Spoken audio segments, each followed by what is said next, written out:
여러분, 지구상에서 가장 고립된 나라가 한때 남한보다 더 부유했다는 사실을 아시나요? 지금으로선 믿기 어렵겠지만 1960년대 중반까지 북한의 경제 성장률은 남한을 압도했습니다. 그런데 어떻게 이 나라가 오늘날 경제 규모에서 남한의 60분의 1 수준으로 전락했을까요? 이것은 단순한 경제 실패가 아닌 현대사에서 가장 극적인 경제적 몰락의 이야기입니다.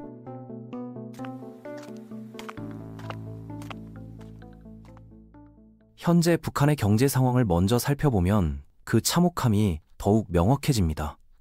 국제 경제 전문가들의 분석에 따르면 북한의 명목 GDP는 대략 200억 달러 수준으로 추정됩니다. 구매력 기준으로 계산해도 400억 달러를 넘지 않죠.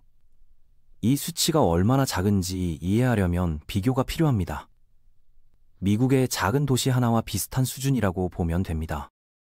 하지만 이런 수치조차 정확히 계산하기 극도로 어렵습니다.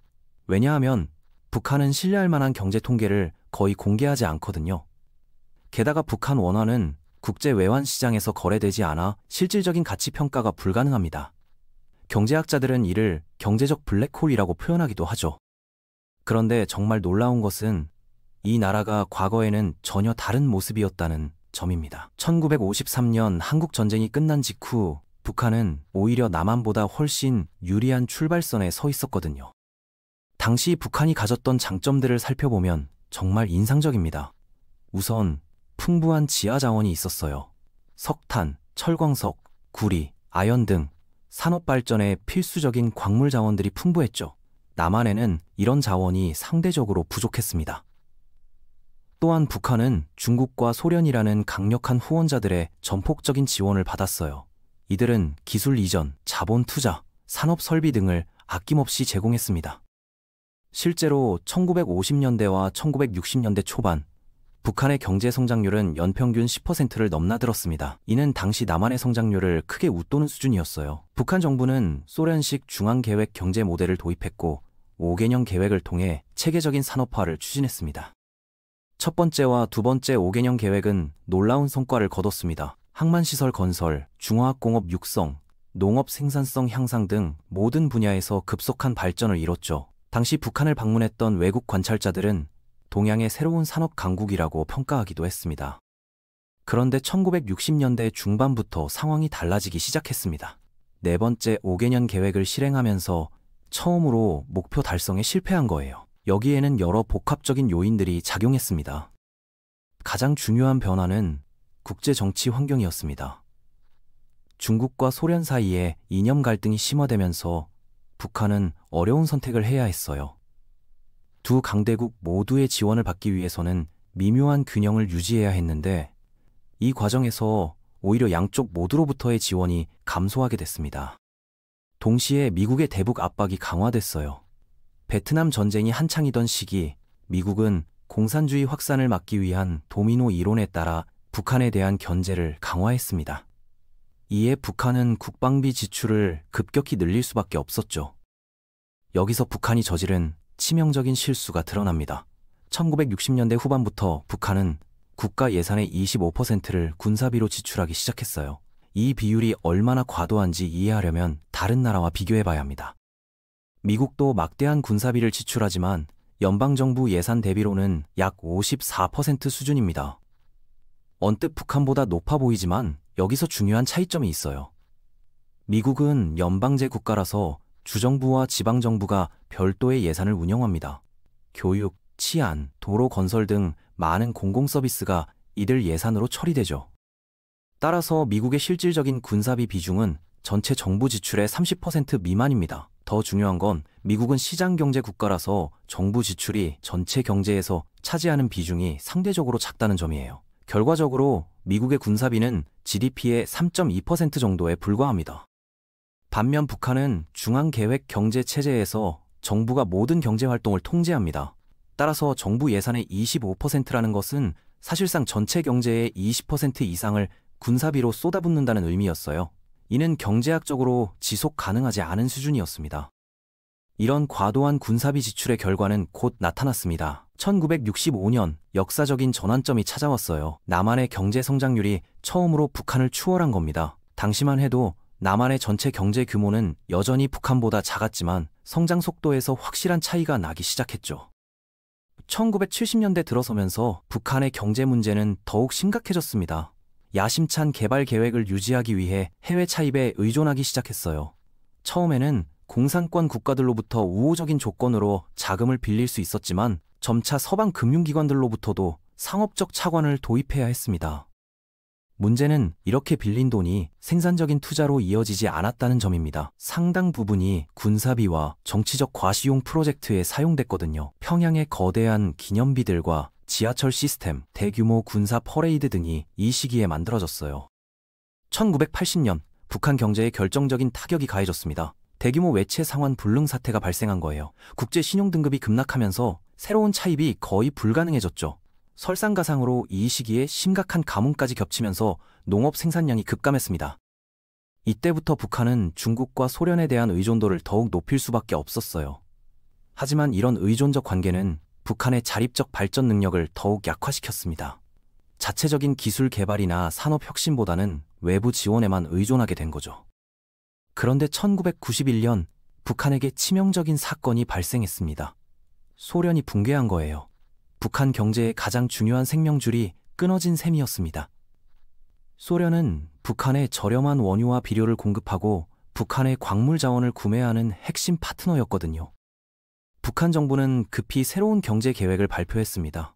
농업과 경공업, 대외무역에 집중하겠다는 3개년 계획이었어요. 하지만 현실은 녹록지 않았습니다.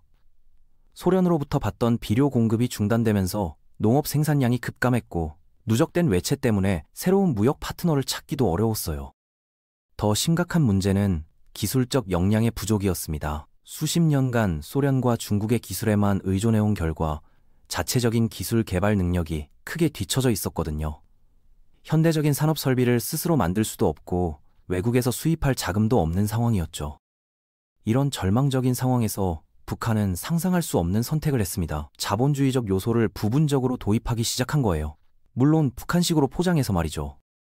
2009년부터 시작된 이 실험은 정말 흥미로웠습니다. 소규모 사업체들이 등장하기 시작했고 시장에서 자유롭게 거래되는 상품들이 늘어났어요. 정부는 이를 우리식 경제관리 방법이라고 불렀지만 실질적으로는 시장 경제 요소의 도입이었습니다. 2014년에는 더욱 파격적인 변화가 있었어요.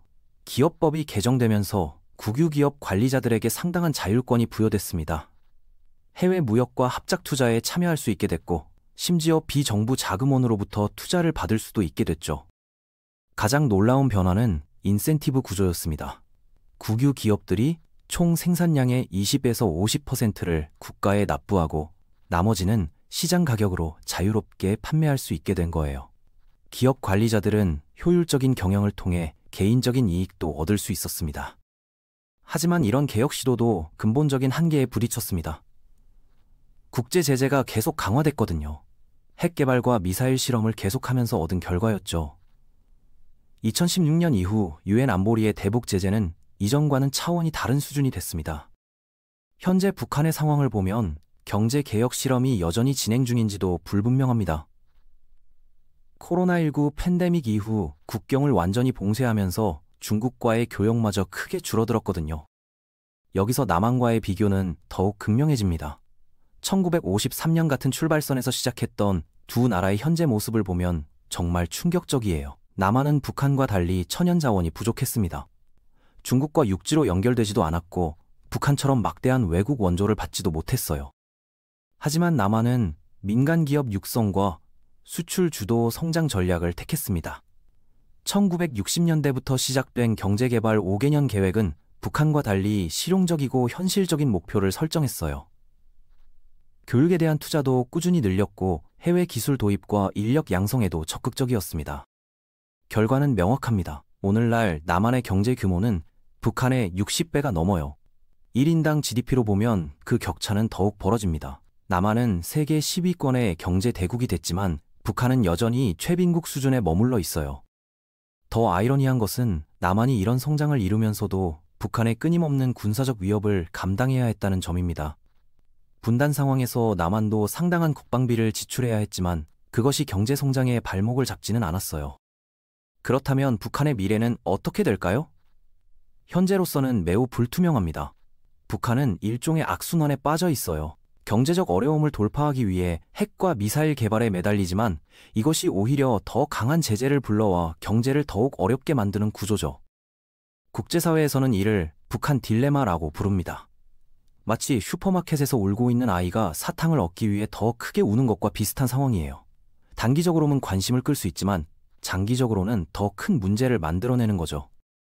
경제학자들은 북한이 근본적인 체제 변화 없이는 현재의 경제 위기를 벗어나기 어렵다고 분석합니다. 중국식 개혁개방 모델을 도입하거나 아니면 베트남처럼 점진적인 시장제 경제 전환이 필요하다는 의견이 많아요. 하지만 북한 지도부는 정치적 통제력을 잃을 것을 우려해 근본적인 개혁에는 소극적입니다. 결국 현재와 같은 고립 상태가 계속될 가능성이 높아 보여요. 이 모든 상황을 종합해보면 북한의 경제 실패는 단순한 정책 실수가 아닙니다. 체제적 한계와 잘못된 우선순위 설정, 그리고 국제 정치적 고립이 복합적으로 작용한 결과예요. 한때 남한을 앞섰던 경제 강국이 어떻게 현재와 같은 상황에 이르렀는지를 보여주는 역사적 교훈이기도 하죠. 앞으로 북한이 어떤 선택을 할지는 여전히 미지수입니다. 하지만 분명한 것은 현재의 길로는 경제적 번영을 이루기 어렵다는 점이에요. 세계는 북한이 현명한 선택을 하기를 기다리고 있습니다.